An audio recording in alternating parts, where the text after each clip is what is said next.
हाँ, तो polynomial start करने से पहले फैक्टराइज़ेशन ज़रूर देख लें। जो लोग को आता है बहुत अच्छा, जो लोग को डाउट है इसमें थोड़ा-सा भी प्रॉब्लम है, मिड टर्म स्प्लिटिंग बताया गया है इस लिंक में। ये वीडियो का लिंक आपकी स्क्रीन में आ जाएगा, अगर नहीं आ रहा है तो डिस्क्रिप्शन में ये डाला हुआ है। प्लीज़ देख लें इसको स्टार्ट करने से पहले। हुँ, हेलो, तो चलो स्टार्ट करते हैं हम लोग पॉलिनॉमियल के बेस्ड पे न्यूमेरिकल्स, क्योंकि हम लोग अभी तक पूरा कॉन्सेप्ट हम लोग देख लिए हैं, अब न्यूमेरिकल्स बचा हुआ है। तो उससे पहले चलो एक क्विक रिवीजन, एक छोटा-सा कॉन्सेप्ट का फैक्टर्स के ऊपर। 3 इंटू 4 जो 12 होता है। तो जो मल्टीप्लाई हो रहे हैं कौन-कौन सा, 3 और 4 मल्टीप्लाई हुए ना, तो ये दोनों फैक्टर्स हो गए। ठीक है, तो ये कोई भी एक फैक्टर से, जैसे कि अगर 4 एक फैक्टर से अगर 12 को डिवाइड करेंगे, तो देखो 12/4 करेंगे तो कितना, जो 3 आ रहा है, तो ये दूसरा फैक्टर आ जाएगा। सिमिलरली अगर 3 से डिवाइड करेंगे 12 को, देखो 12 डिवाइडेड बाय 3 तो क्या हो जाएगा, 4, तो दूसरा फैक्टर आ जाएगा। मतलब एक फैक्टर से अगर आप डिवाइड करिएगा तो दूसरा फैक्टर आ जाएगा, ये चीज़ है। चलो, अगर ऐसा रहता कि 3 एक फैक्टर आपको पता है लेकिन दूसरा फैक्टर नहीं पता है, इज इक्वल्स टू 12 है, तो दूसरा फैक्टर आप निकाल सकते हैं। देखो ये दोनों मल्टीप्लाई, मैंने इसको इधर ले जाओ तो क्या हो जाएगा, 12/3, 12/3 4। अभी अभी हम लोग डिस्कस किए हैं कि अगर एक फैक्टर से डिवाइड कर दो इसको तो दूसरा फैक्टर आ जाता है। वैसे ही अगर 4 से डिवाइड करते तो 3 आ जाता। चलो ठीक है, यही चीज़ जानना था। अब स्टार्ट करते हैं हम लोग प्रॉब्लम, डायरेक्टली जंप करेंगे। क्या बोल रहा है इसमें, देखो find the zeros of the quadratic polynomial. ये क्वाड्रेटिक पॉलिनोमियल दे दिया है, इसका जीरो निकालने बोला। And verify the relationship between zeros and coefficient. उसके बाद जीरोज और कोफिशिएंट का बीच में जो रिलेशन है वो आप वेरीफाई करिए। तो चलो, zeros of the pollution sorry polynomial निकालने के लिए हम लोग क्या करते हैं, जैसे कि ये जो भी है पॉलिनोमियल पी एक्स, ये पॉलिनोमियल क्वाड्रेटिक दिया हुआ है ना, एक्स स्क्वायर प्लस 7x + 10 ये है। तो हम लोग जानते हैं जीरोज निकालने के लिए क्या करेंगे, P X must B zero, किसके लिए, फॉर जीरो ऑफ पॉलिनोमियल, है ना। तो चलो पी एक्स की जगह किस क्या पुट करेंगे, x² प्लस 7x + 10। ये देखो मिडिल टर्म स्प्लिट करके देखेंगे, क्योंकि मिडिल टर्म स्प्लिट करने के लिए क्या है हम लोग के लिए, क्वाड्रेटिक ही चाहिए हम लोग को। तो ये क्वाड्रेटिक है, देखो तो x का पावर क्या है, 2 है। चलो अब यहाँ पे मल्टीप्लाई करेंगे, 1 इंटू 10 जा 10 ही आता है। 10 का हम लोग देखेंगे फैक्टर, 2 5 जा 10। अब 5 और 2 को प्लस करेंगे तो देखो तो 7 आ रहा है, बस हो गया ये फैक्टराइज। तो x² plus 2x plus 5x + 10 is equals to 0। अब देखो यहाँ पे ये दो टर्म, यहाँ पे ये दो टर्म, कुछ कॉमन निकलेगा तो निकाल लो। x कॉमन निकल रहा है ये दोनों के लिए, तो x + 2 इधर हो गया। अब देखो यहाँ पे 5 और 10, 5 2 जा 10 होता है, तो क्या कॉमन आया, 5 कॉमन आया। x का x, 5 2 जा 10 इज इक्वल्स टू 0। अब यहाँ पे ध्यान देना, जब ये दोनों ब्रैकेट में अगर अंदर के टर्म सेम आ जाए, यहाँ पे देखो ब्रैकेट के अंदर सेम, यहाँ पे भी x + 2 है, दोनों सेम है, मतलब कि समझ जाओ कि बिल्कुल सही बना रहे हो। अगर सेम नहीं आया मैंने कहीं ना कहीं कुछ गड़बड़ किए हैं। तो यहाँ पे x + 2 दोनों में कॉमन है, तो वो कॉमन ले लिए, तो क्या बचा, इस तरफ से x बचा, तो यहाँ पे x ले लिए, और इस तरफ से 5 बचा, तो ये 5 ले लिए। हो गया, देखो दोनों दोनों मल्टीप्लाई हो रहा है ये दोनों टर्म, तो ये पूरा और ये पूरा are the factors of this one. तो फैक्टर तो निकाल ली, उसके बाद देखो जीरोस कैसे निकालेंगे, इक्वल टू जीरो आ रहा है ना सब में, देखो RHS। तो ये दोनों मल्टीप्लाई में किसी एक को इधर ले जाओगे जीरो की तरफ तो डिवाइड हो जाएगा। तो कोई भी number zero divided by any number क्या देता है, जीरो ही देता है। तो एक बार x + 2 को रखो इधर, अगर x + 5 को इधर ले जाओगे तो वो तो जीरो हो जाएगा उधर जाकर, तो x + 2 इक्वल्स टू जीरो। तो x का वैल्यू निकल गया, x इक्वल्स टू -2। और अगर दूसरा वाला को ऐसे करेंगे तो x + 5 equals to zero, x + 5 is equals to zero आएगा। जब x + 5 को LHS में रखेंगे तो x इक्वल्स टू क्या आ जाएगा, -5 इससे। तो x इज इक्वल्स टू -5 आ गया। यहाँ दो ठो वैल्यू है, तो एक का नाम दे दो अल्फा और एक का नाम दे दो बीटा, हो गया। तो alpha is equals to -2 and beta is equals to -5। ये तो हम लोग निकाल दिए जीरोज ऑफ द पॉलिनोमियल, यहाँ पर तो निकल गया। अब क्या बोला है, verifying the relationship between zeros and coefficient. चलो वेरीफाई करके देखते हैं। वेरिफिकेशन में क्या है, अल्फा प्लस बीटा क्या होता है, coefficient is equals to minus B by A, यही होता है। चलो वेरीफाई करके देखते हैं। अल्फा का वैल्यू जो है डालो, बीटा का वैल्यू जो है डालो, -2 -5 is equals to minus B by A. यहाँ पे देखो कौन सा बी है, ये वाला बी है 7, तो माइनस बी मतलब -7। ए क्या है, कुछ नहीं है तो 1 है, तो 1 तो क्या आ गया, और -7 इज इक्वल्स टू -7, देखो L H S is equal to R H S आ गया, दोनों बराबर है, बस हो गया वेरीफाइड, हेंस वेरीफाइड। साइन जैसा मार दो, यस इट्स वेरीफाइड। और दूसरा क्या चीज़ था, दूसरा हम लोग के लिए था अल्फा बीटा, ये रिलेशन था is equals to C by A. Alpha क्या है इसमें, अल्फा कुछ नहीं है मतलब 1 है, ओके सॉरी, अल्फा यहाँ पे -2, सॉरी सॉरी एकदम बिल्कुल sorry, -2 into -5 is equals to C by A. C क्या है इसमें देखो तो 10 है, सी का 10, और ए क्या है, ए एक्स स्क्वायर के साथ वाला 1, कुछ नहीं तो नीचे 1, ठीक है। तो ये माइनस और ये माइनस प्लस हो गया, 5 टू जा 10, 10 इक्वल्स टू 10 आ गया, L H S equals to R H S हो गया, बस वेरीफाइड। साइन जैसा मार दीजिए, क्या दिक्कत है, यस दैट्स गुड, हो गया। चलो नेक्स्ट क्वेश्चन देखते हैं। इसको स्टार्ट करने से पहले थोड़ा साफ सफाई अभियान चला जाए, प्रधानमंत्री साफ सफाई अभियान है।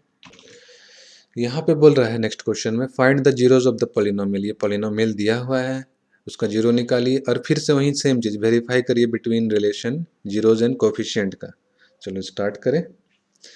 यहाँ पे दिया हुआ है पॉलिनोमियल, पॉलिनोमियल क्या दिया हुआ है, एक्स स्क्वायर -3। तो देखो ये स्टैंडर्ड फॉर्म में तो ये नहीं दिख रहा है। स्टैंडर्ड फॉर्म क्या होता है, ये होता है ए एक्स को दूसरा कलर यूज करते हैं, A X square plus B X plus C is equals to 0। तो यहाँ पे देखो एक्स स्क्वायर वाला टर्म के नीचे एक्स स्क्वायर वाला टर्म लिख रहे हैं, यहाँ कुछ नहीं तो 1 है, फिर -3 मैंने कांस्टेंट वाला टर्म -3। तो यहाँ पे जो टर्म आता है एक्स वाला वो तो मिसिंग है, तो इसको ऐसा लिख सकते हैं 0 × x, ये तो कुछ नहीं है, 0 × x 0 ही हो जाएगा, ठीक। तो आ गया समझ में। तो यहाँ पे क्या क्या है, a is our 1, b is our 0 और c इज आवर -3, आ गया। अब चलो आगे बढ़ते हैं। तो फिर फॉर 0 निकालने के लिए क्या करना होगा, P X must be equal to 0, so X square -3 is equals to 0, हो गया। अब देखो इसको हम लोग कैसे सॉल्व कर सकते हैं, ये 3 को हम लोग लिख सकते हैं क्या ऐसा, 3 को हम लोग ऐसा लिख सकते हैं, √3 इंटू √3, इसका मतलब √3 का होल स्क्वायर लिख सकते हैं। तो चलो वैसे ही लिख देते हैं। तो एक्स स्क्वायर माइनस √3 का होल स्क्वायर, 3 ही देगा ये सॉल्व होके, इज इक्वल्स टू 0। तो ये किस फॉर्म में आ गया है, एक फार्मूला है देखो, ए स्क्वायर माइनस बी स्क्वायर, ए प्लस बी ए माइनस बी, यही ना होता है। तो चलो ये ए स्क्वायर और ये -b² के फॉर्म में आ गया, तो क्या क्या लिखेंगे इसको, a प्लस बी मतलब x प्लस √3, फिर x माइनस √3 आ गया, ये फैक्टराइज हो गया देखो, इज इक्वल्स टू 0 है। यहाँ पे ये दोनों टर्म मल्टीप्लाई हो रहा है बीच में, तो हो गया फैक्टराइज, ये एक टर्म और ये दूसरा टर्म। तो किसी एक टर्म को जब इसको इक्वल टू 0 करेंगे, ये वाला टर्म को, तो क्या निकलेगा, x का वैल्यू निकलेगा -√3। तो ये इसको अल्फा मान लो एक को, ये हो गया अल्फा।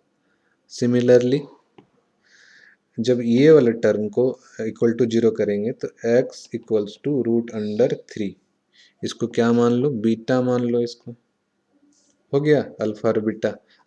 तो हम लोग 0 ऑफ द पॉलिनोमियल निकाल दिए, 0 of the polynomial sir -√3 and +√3। चलो अब हम लोग इसका relationship between zeros and coefficient निकालना था, वो निकालते हैं। तो क्या रिलेशनशिप है, सबसे पहला है तो alpha plus beta is equals to -b/a। तो अल्फ़ा क्या है इसमें -√3, बीटा क्या है +√3 is equals to -b। b तो यहाँ देख रहे हैं b वाला टर्म तो है ही नहीं, यहाँ पे जीरो है, कुछ नहीं है तो ये जीरो हो गया। 0/a, 0 / एनी नंबर क्या देता है, जीरो ही देता है। तो चलो ये +√3 कटा, ये -√3 कटा, तो 0 इक्वल्स टू 0 हो गया, तो हेंस वेरीफाइड हो गया। LHS इक्वल्स टू RHS, इसलिए वेरीफाइड, या सिग्नेचर मान दीजिए सर। अब देखिए, अब दूसरा क्या बच गया, दूसरा बच गया है alpha beta is equals to C/A होता है। Let's take the alpha √3 into -√3 beta is equals to C/A। C देखेंगे क्या है, C यहाँ पर देखिए -√3 है, -3 है, -3 और A क्या है 1 है। देखो यहाँ पे भी √3, यहाँ पे भी √3, √3 इंटू √3 जा क्या होता है 3, और यहाँ पर देखिए माइनस साइन है, तो -3 इक्वल्स टू इधर RHS वाला भी -√3 है, देखो ये वाला LHS इक्वल्स टू RHS भी हो गया, मतलब क्या हो गया, ये भी वेरीफाइड हो गया सर, या फिर वेरीफाइड हो गया मैडम जी, हो गया खुश। अब इसको देखो, ये वाला जो है सॉल्व किया है यहाँ से यहाँ तक, इसको हम लोग ना एक और तरीके से कर सकते हैं। क्या तरीका से कर सकते हैं, चलो वो भी देख लो एक बार, तरीका जान के अच्छा से समझ लो, क्योंकि एग्जाम में तुम लोग को जो ज़्यादा अच्छा तरीका लगेगा उसी से जल्दी बना पाओगे ना। चलो स्टार्ट करते हैं, यही वाला को सीधे स्टार्ट करेंगे यहाँ पे। तो ये है x² - 3 इज इक्वल्स टू 0, इसको उधर ले जाएंगे तो क्या हो जाएगा, x² इज इक्वल्स टू 3। 3 को हम लोग ऐसा लिख सकते हैं, 3 इक्वल्स टू √3 इंटू √3, मतलब कि √3 का स्क्वायर, यही है ना। तो चलो x² इज इक्वल्स टू √3 का होल स्क्वायर। अब देखो दोनों तरफ स्क्वायर है, दोनों तरफ रूट लेंगे तो स्क्वायर स्क्वायर कट जाएगा, तो सीधे लिख देते हैं x इक्वल्स टू क्या निकला 3 निकला, सॉरी √3 निकला, स्क्वायर खाली कट गया ना, ये स्क्वायर और ये स्क्वायर कट गया तो √3। तो बात ये है कि हम लोग को 3 लाना था ना, 3 कैसे आया, √3 का स्क्वायर से 3 आया, इसलिए ये लिए। लेकिन 3 तो आता है -√3 का स्क्वायर से भी तो आएगा, ये देखो तो, ये -√3 इंटू -√3, ये √3 3 दे देगा, और ये माइनस क्या दे देगा, +3 दे देगा। तो दोनों ही केस में +√3 में भी 3 आ रहा है और -√3 में भी 3 आ रहा है, इसीलिए x का क्या क्या वैल्यू लेंगे, प्लस में भी √3 और माइनस में भी √3, दो वैल्यू निकलेगा। तो एक को अल्फा मान लो, प्लस वालों को सपोज को अल्फा मान लेते हैं, x इक्वल्स टू √3, और बीटा वाले को क्या मानते हैं, -√3। क्लियर। खाली दिमाग में ये रखो, कोई भी पॉजिटिव नंबर का रूट लेंगे ना, जैसे कि अगर √7 लेते तो क्या क्या चीज़ का स्क्वायर, सॉरी हाँ 7 कैसे कैसे आ सकता है, 7 आ सकता है प्लस √7 का स्क्वायर करने से और -√7 का स्क्वायर करने से, दोनों ही केस में ये 7 ही आएगा। वैसे ही बस कोई भी पॉजिटिव नंबर ऐसे निकल जाएगा। ओके, चलो आगे क्वेश्चन चल। ये क्वेश्चन बोल रहा है कि क्वाड्रेटिक पॉलिनोमियल निकालिए, गिवन है sum and product of its zeros respectively, मतलब कि जो पहला वाला है वो सम है और दूसरा वाला है वो प्रोडक्ट ऑफ जीरोज है। स्टार्ट किया जाए, alpha plus beta sum of zeros is equals to √2, और alpha beta product of zeros 1/3। आगे बढ़ा के चलेंगे इसी को ही। अल्फा प्लस बीटा हम लोग जानते हैं -b/a होता है। अल्फा प्लस बीटा का वैल्यू √2 गिवन है, √2 इज इक्वल्स टू -b/a। √2 के नीचे कुछ नहीं तो 1 लिख सकते हैं, यस। अब चलो प्रोडक्ट ऑफ, तो प्रोडक्ट है alpha beta is equals to C/A, हम लोग जानते हैं अल्फा बीटा का वैल्यू यहाँ पे देखिए 1/3 है, is equals to C/A। Problem कहाँ पे आएगा, देखो -b का वैल्यू √2 नो प्रॉब्लम, c का वैल्यू 1 नो प्रॉब्लम, लेकिन a का वैल्यू यहाँ 1 है, a का वैल्यू यहाँ पे 3 है। a का वैल्यू तो सेम होना चाहिए था दोनों तरफ ना, तो क्या करेंगे 1 और 3 है, ये दोनों का एलसीएम ले लो। तो 1 और 3 कुछ कॉमन नहीं आ रहा है इसका, तो इसको मल्टीप्लाई कर दो 3 एलसीएम आ गया इसका। अब देखिए यहाँ 1 है, 1 कितना जा 3 आएगा, 1 3 जा 3 आएगा, तो इसको ऊपर भी और नीचे भी 3 से मल्टीप्लाई कर दो। और इसमें देखो यहाँ तो 3 है, 3 ऑलरेडी है यहाँ पे, तो इसमें कोई दिक्कत नहीं। 3 1 जा 3, ऊपर नीचे 1 से मल्टीप्लाई करोगे तो सेम ही नंबर रहेगा, इसलिए इसमें कुछ करने का जरूरत नहीं पड़ेगा। आगे प्रोसीड करेंगे। माइनस बी और बाय ए, ये हो जाएगा 3√2 by 3 is equals to minus B by A. और दूसरा इक्वेशन है 1/3 is equals to C by A. ये इक्वेशन 1 मान लो इसको, और ये इक्वेशन 2 मान लो। इसी दोनों को कंपेयर करो, माइनस बी इक्वल्स टू ये आ गया, ए इक्वल्स टू 3। ठीक, आगे चलते हैं। कंपेयर करके लिखिए, ए का वैल्यू 3, बी का वैल्यू, माइनस बी का वैल्यू 3√2 है, तो माइनस साइन इधर ले जाओगे तो चाहे दोनों तरफ माइनस साइन से मल्टीप्लाई कर दो। बी का वैल्यू -3√2, -3√2, और सी का value 1। Quadratic polynomial standard form of quadratic polynomial होता है ax² plus bx plus c।